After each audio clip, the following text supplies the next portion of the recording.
Hello students, a very good evening to all of you. बच्चों जैसा कि हमारा जो टॉपिक चल रहा था फ्रॉग, उस टॉपिक में लास्ट एक ऑर्गेनिज्म है जिसको हमें स्टडी करना है।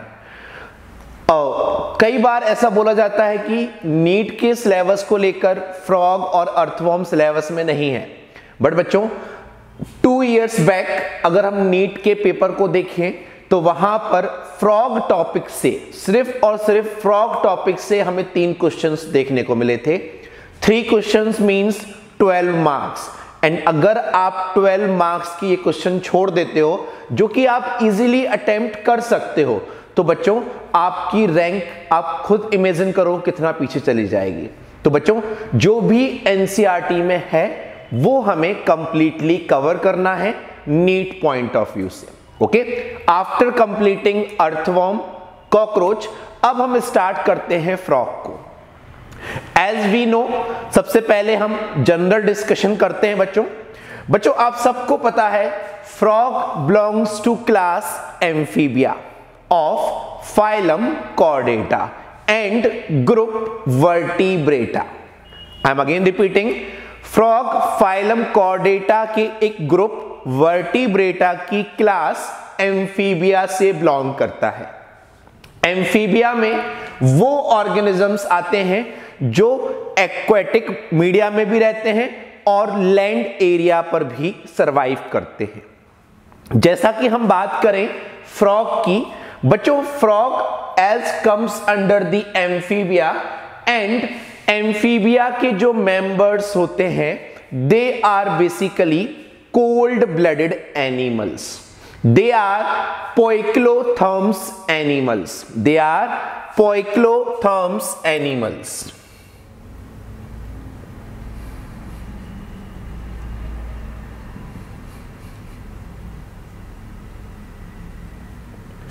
That means they cannot able to maintain their constant body temperature with respect to environment. ये ऑर्गेनिज्म environment के अकॉर्डिंग अपना टेम्परेचर चेंज करते रहते हैं। इनकी बॉडी का टेम्परेचर कांस्टेंट नहीं रहता। That's why they are called cold-blooded animals, और cold-blooded animals को हम क्या बोलते हैं बच्चों? पोइकिलोथर्म्स। Clear this thing?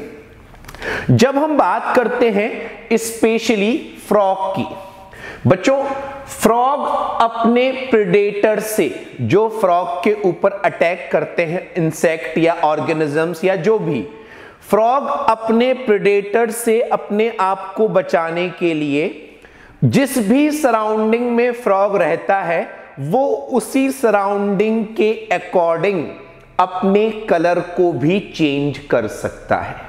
तो this is the type of mode of defence mechanism by which it can protect itself from its predator. Clear? और बच्चों जब भी कोई ऑर्गेनिज्म बैकग्राउंड के अकॉर्डिंग अपने कलर को चेंज करता है प्रेडेटर से खुद को बचाने के लिए, तो उस केस में हम वर्ड यूज करते हैं कैमोफ्लेजी। We use a word camouflage. तो frogs are poikilotherms, frogs show camouflage. अब बच्चों जब हम बात कर रहे हैं फ्रॉग की, आपने फ्रॉग को मोस्टली रेनी सीजन में देखा होगा। फ्रॉग को आपने मोस्टली रेनी सीजन में देखा होगा, चाहे हम समर की बात करें चाहे हम विंटर सीजन की बात करें। समर सीजन में जब टेम्परेचर बहुत ज्यादा होता है और विंटर में जब टेम्परेचर बहुत कम रेंज में जाता है, तो उस टेम्परेचर के चेंज को बेयर करना फ्रॉग के लिए इतना आसान नहीं होता। इसीलिए फ्रॉग अपने आप को इस विंटर सीजन और समर सीजन में प्रोटेक्ट करने के लिए जितने भी डीप बरोज फ्रॉग बनाता है वो उन बरोज में रहने चला जाता है। और बच्चों जब भी कोई ऑर्गेनिज्म विंटर सीजन में बरोज में जाकर एक लॉन्ग टाइम तक वहां सरवाइव करता है अपने आप को सिर्फ और सिर्फ अपने आप को सेफ रखने के लिए, तो उसके लिए हम वर्ड यूज करते हैं winter sleep. It undergo sleep during winter season, it undergo in dormant stage during winter season. Similarly कुछ ऑर्गेनिज्म ये काम समर सीजन में भी करते हैं, they undergo sleep in summer season also. और जैसा कि हम फ्रॉग की बात कर रहे हैं, फ्रॉग चाहे विंटर सीजन हो चाहे समर सीजन हो, it undergo in dormant stage, वो विंटर और समर स्लीप दोनों ही फिनोमिना रिप्रेजेंट करता है। और बच्चों, जब फ्रॉग या कोई भी ऑर्गेनिज्म विंटर स्लीप शो करता है, then we use a word hibernation, we use a word hibernation. और जब वो समर स्लीप रिप्रेजेंट करता है तो we use a word aestivation. So these are the few basic features which belongs to frog, which belongs to frog. Clear this thing? अब हम बात करते हैं फ्रॉग की बॉडी के एक्सटर्नल फीचर्स की। We discuss about morphology of frog. बच्चों, आप सभी ने फ्रॉग को देख रखा है। अगर हम फ्रॉग की बात करें तो फ्रॉग की जो बॉडी की अपर सरफेस होती है, that is slightish green in colour, olive green colour की होती है, और उस ऑलिव ग्रीन कलर की सरफेस पर डार्क कलर के, ब्लैक कलर के स्पॉट्स होते हैं। बट अगर आप फ्रॉग को जस्ट उल्टा करके उसकी वेंट्रल सरफेस को ऑब्जर्व करोगे तो it will appear yellowish in colour, slight yellow या क्रीम इन कलर उसकी वेंट्रल सरफेस हमें दिखाई देती है। तो जब हम फ्रॉग के स्किन के कलर को देखते हैं तो dorsally it appear olive green in colour with few dark colored spots and ventral surface appear light yellow in color. Clear this thing?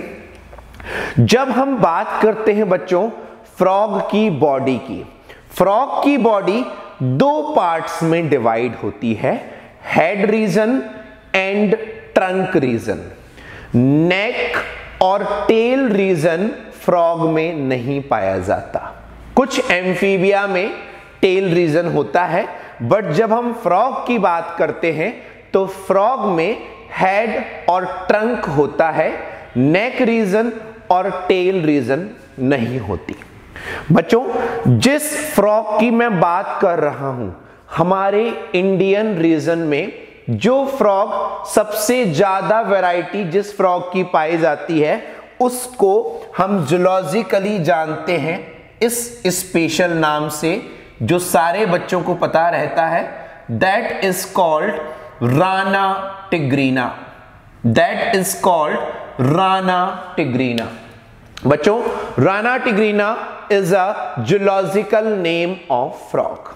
Okay, अब जब हम बात कर रहे हैं फ्रॉग के एक्सटर्नल फीचर्स की, अगर हम देखें बच्चों फ्रॉग को अगर हम अच्छे से ऑब्जर्व करें तो फ्रॉग के माउथ के ऊपर, जो माउथ की ओपनिंग है उसके ऊपर जस्ट वन पेयर नॉस्ट्रिल्स होते हैं। जैसे हमारे माउथ में भी माउथ के जस्ट ऊपर नोज की जो ओपनिंग है that is through nostrils. Similarly frog की बॉडी में भी माउथ के जस्ट ऊपर वन पेयर नॉस्ट्रिल्स होते हैं जिससे एयर बॉडी में एंटर करती है।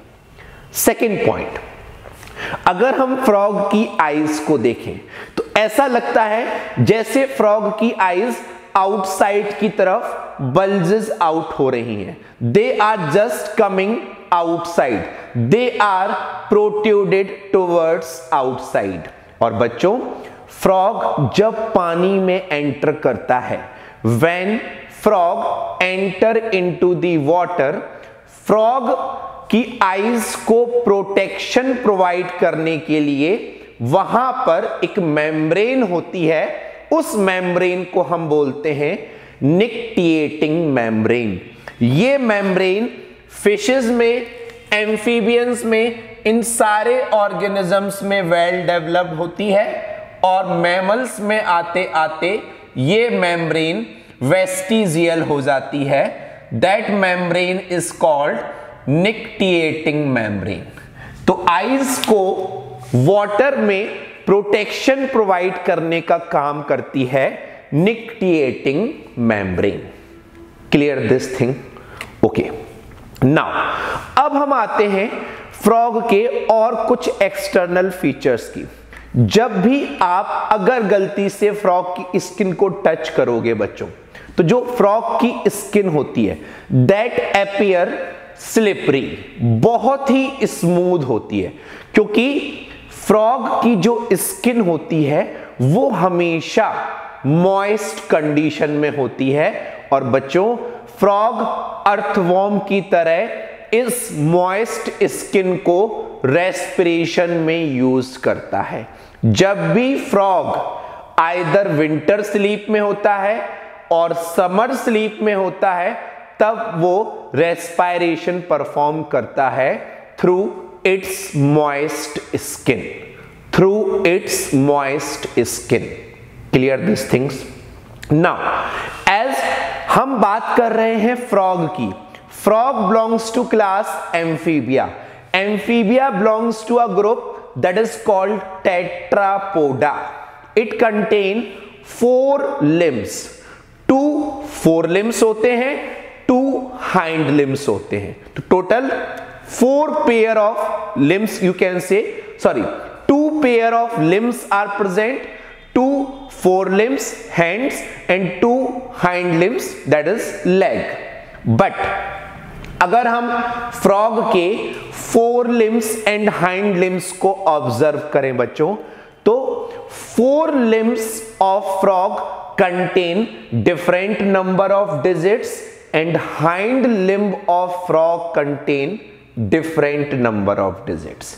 ये क्वेश्चन आपके लिए है कि फ्रॉग के 4 लिम्ब में कितने डिजिट्स होते हैं और उसके हाइंड लिम्ब में कितने डिजिट्स होते हैं। This is the question which you guys have to search it out. Clear this thing?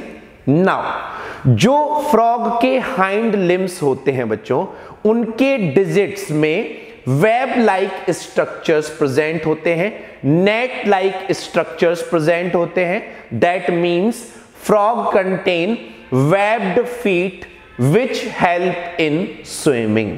Frog contain webbed feet which help in swimming, and even hind limbs के साथ साथ 4 limbs swimming में help करते हैं, jumping में help करते हैं, leaping में help करते हैं, burrowing में help करते हैं। ये सारे functions जो है frog के 4 limbs और hind limbs के थ्रू परफॉर्म होते हैं। Clear this thing? One interesting thing, जो मेल फ्रॉग होता है, मेल फ्रॉग के 4 लिम्स का जो फर्स्ट डिजिट होता है, मेल फ्रॉग के first digit of 4 limb contain 2 important structure. I am again repeating, male frog के 4 लिम्स में जो फर्स्ट डिजिट होता है बच्चों, उसमें 2 स्पेशल स्ट्रक्चर होते हैं। First, it contain vocal sac, जिसकी हेल्प से जो मेल फ्रॉग है वो टर टर की वॉइस प्रोड्यूस करता है। तो male frog contain that vocal sac in its first digit of 4 limb. Second, इसके ही डिजिट फर्स्ट डिजिट में कॉप्युलेटरी पैड्स प्रेजेंट होते हैं, जो कि कॉप्युलेशन में हेल्प करते हैं। तो male frog contain copulatory pads as well as vocal sac in its first digit of 4 limb. So guys, this is completely about external morphology. I am again repeating all the points in very short summary. We have discussed about nature of frog. Frog कहाँ रहता है? Land, water. Frog cold blooded. Then camouflage, change its color according to background. Hibernation, winter sleep. Estivation, summer sleep.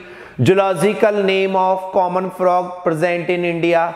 Then nostrils, dorsal skin color, ventral skin color, eyes के ऊपर nictitating membrane, four limbs, hind limbs, उनके function, उनके number of digits कितने होते हैं, and first digit में कौन कौन से स्ट्रक्चर प्रेजेंट होते हैं.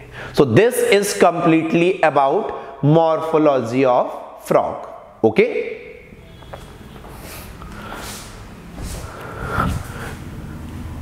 बच्चों अब हम बात करते हैं फ्रॉग के डिफरेंट बॉडी सिस्टम की. सबसे पहले हम स्टार्ट करते हैं फ्रॉग के डाइजेस्टिव सिस्टम को. फ्रॉग के डाइजेस्टिव सिस्टम को समझना बहुत ही इजी है अगर आपको ह्यूमन के डाइजेस्टिव सिस्टम के बारे में बेसिक नॉलेज है. डाइजेस्टिव सिस्टम के बारे में डिस्कस करने से पहले हम इस डायग्राम को देख लेते हैं. बच्चों जो जो स्ट्रक्चर्स ह्यूमन बीइंग के डाइजेस्टिव सिस्टम में होते हैं, most of the same structures are present in the digestive system of frog. For example, frog contain mouth which open into buccal cavity. Buccal cavity leads to pharynx और pharynx open होता है food pipe में, जिसको हम बोल सकते हैं esophagus.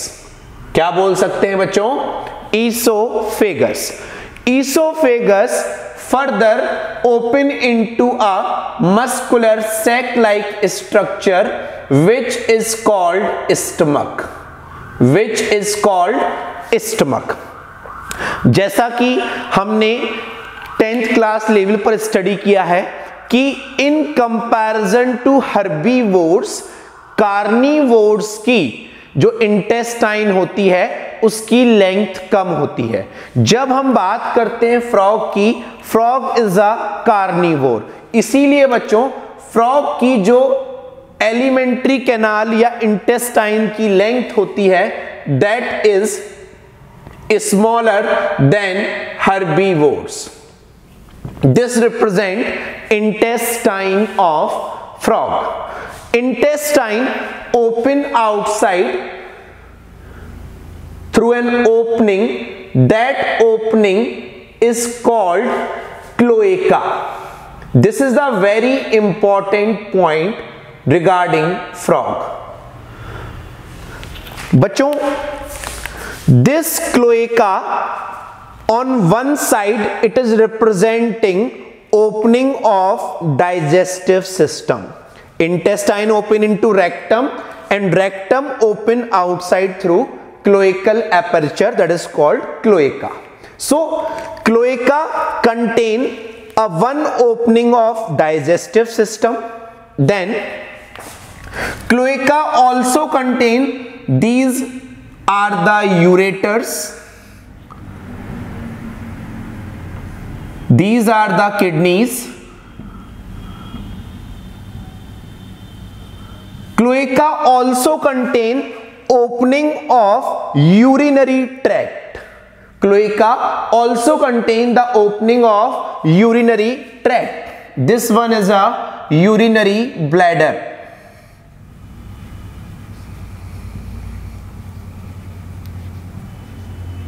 And the same opening is also for genital opening. Same opening is representing opening of genital organs. तो बच्चों जो क्लोएका है that represent the common opening of digestive tract, urinary tract as well as reproductive tract. Clear this thing? Instead of these structures, these are the sac-like structure which are called lungs. They are slightly pink in color. These two structures represent liver.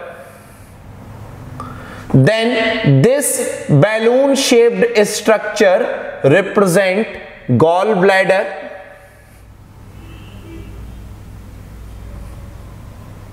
And this structure representing heart of frog. These are the green color structures which are representing fat bodies. Fat bodies. Now, बच्चों जब हम बात करते हैं frog के digestive system की, frog by the help of tongue, उसकी जो टंग होती है बाइलोब्ड टंग, दो पार्ट्स में डिवाइड होती है प्रॉपरली, उस टंग की हेल्प से फ्रॉग अपने फूड को डाइजेस्टिव ट्रैक्ट के अंदर इंजेस्ट करता है, इंजेशन करता है। अब जब वो फूड अंदर जाएगा तो first it will pass through buccal cavity, then it will enter into pharynx, then oesophagus, and इसके बाद फूड पहुंचेगा स्टमक में।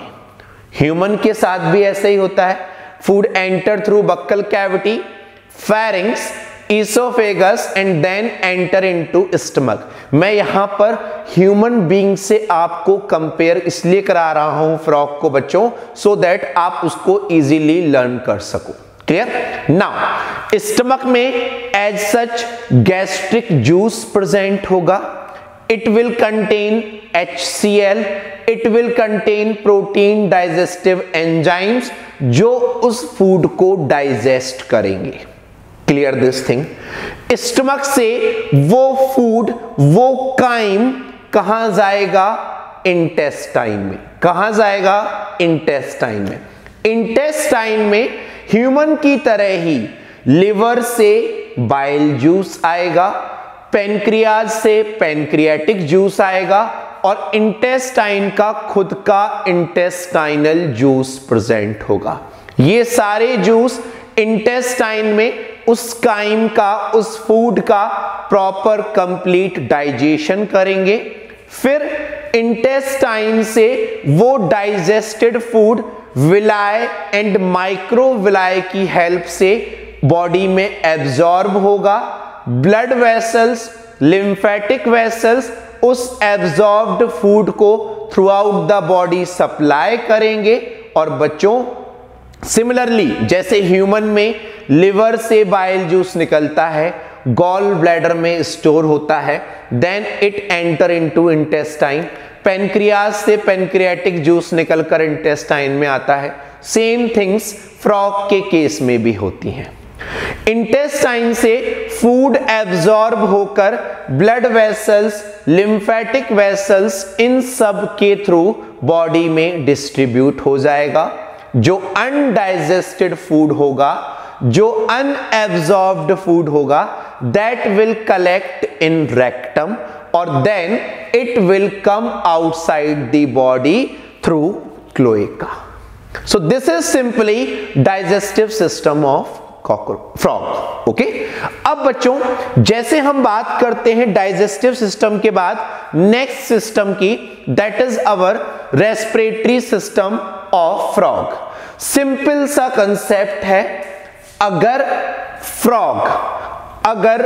फ्रॉग वाटर में प्रेजेंट है और या फिर it is under winter sleep that is hibernation or summer sleep that is estivation, in all these three condition frog utilize skin as a respiratory organ, as a respiratory organ। तो बच्चों जब हम बात करते हैं फ्रॉग की तो frog में स्किन के थ्रू रेस्पिरेशन होता है मोस्टली टाइम, और that respiration is called cutaneous respiration. मैं आपको एक इंटरेस्टिंग पॉइंट बताता हूं फ्रॉग को लेकर। Frog never drinks water. Frog जब एक्वेटिक मीडिया में वाटर में एंटर करता है बच्चों, तो वाटर इसकी स्किन के थ्रू डायरेक्टली बॉडी में एब्जॉर्ब हो जाता है। ओरल कैविटी के थ्रू फ्रॉग कभी भी वाटर का इंटेक नहीं करता। Clear this thing? नाउ जब फ्रॉग लैंड एरिया पर टेरेस्ट्रियल जोन में होता है बच्चों, वहां पर फ्रॉग के पास रेस्पिरेशन करने के लिए बक्कल कैविटी प्रेजेंट होती है, जिसको हम बक्कोफेरेंजियल कैविटी कहते हैं।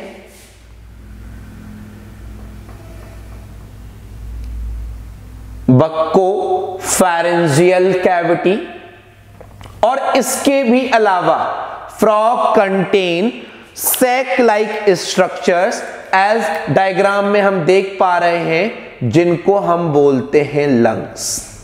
तो जब फ्रॉग टेरेस्ट्रियल एरिया में होता है, रेनी सीजन में प्रेजेंट होता है, टेरेस्ट्रियल जोन पर मूव कर रहा होता है, जंप कर रहा होता है, उस टाइम पर फ्रॉग में जो रेस्पिरेशन होता है बच्चों, that is performed by lungs. और उस रेस्पिरेशन को हम पल्मोनरी रेस्पिरेशन कहते हैं। So respiration performed by skin is called cutaneous respiration. Respiration by lungs is called pulmonary respiration. So guys, this is completely about morphology of frog, basic features, then digestive system, and then respiratory system. In next lecture we will discuss about circulatory system, then excretory system, and reproductive system of frog. Clear these things? Okay guys, so this is about completion about frog. Thank you so much. God bless you.